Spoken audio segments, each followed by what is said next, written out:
या पाणी टंचाईले कारण कोण आहे मालूम आहे? या पाणी टंचाईले कारण आहे दारू पिणारे लोक.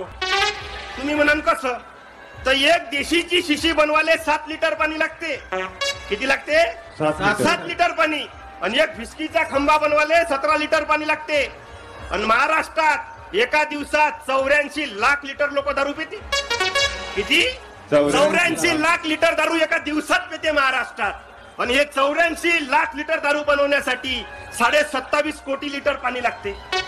आता समजा जर महाराष्ट्रातले सारे बेवडे फक्त 2च महिने दारू पिले नाही, एप्रिल न मे, तर महाराष्ट्रातला दुष्काळ तसाच कमी होते. त्याने पाणी अडवानं पाणी जिरवा करायला लागते.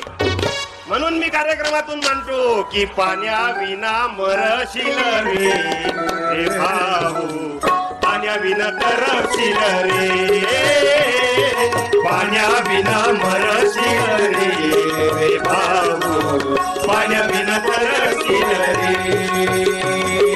लोभापायी कहर केली, झाडे झुडे कत्तल केली. लोभापायी कहर केली, झाडे झुडे कत्तल केली. कुठवर भोगशील रे रे भाऊ, पाण्याविना मरशील रे, पाण्याविना तरशील रे.